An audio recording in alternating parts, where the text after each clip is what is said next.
taking your audience questions. If you have questions for us, email us, davidpakman.com, click on Contact Us, send in your question, or leave it as a voicemail, 219-2-DAVID-P. I got a great email from Amanda who says, would you ever seriously consider moving to Canada? We would be very lucky to have you intelligent dudes here. So I guess I have to take the question in two parts. If I were to move to another country, is Canada one that I would be happy to move to?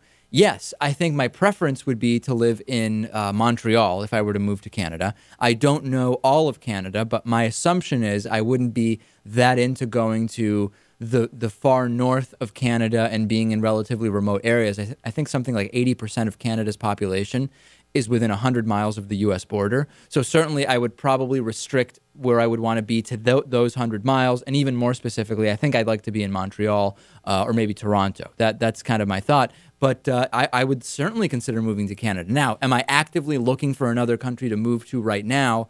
No. If the question is what would it take in the U.S. for me to want to move to another country, I don't know exactly, but I know I'm not there right now. Yeah.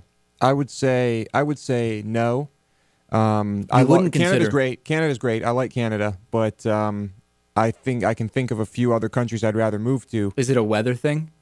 Partially. Yeah. Partially. Yeah, the winters are very cold.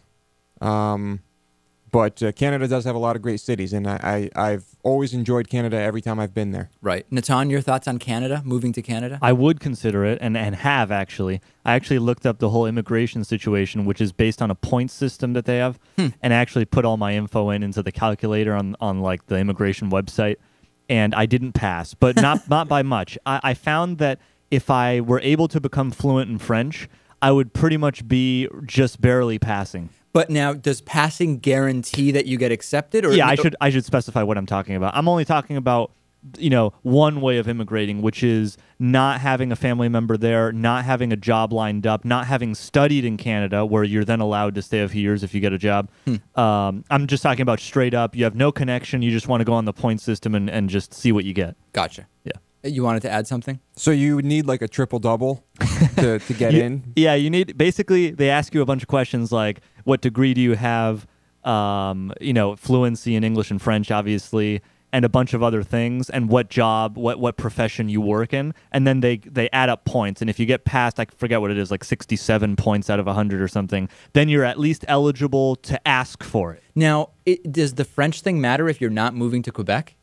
That's an interesting question. From what I found, it helps no matter where you go. It adds to the points. So I guess if you know French and you're going to Toronto, it helps for the general Canadian immigration. Interesting.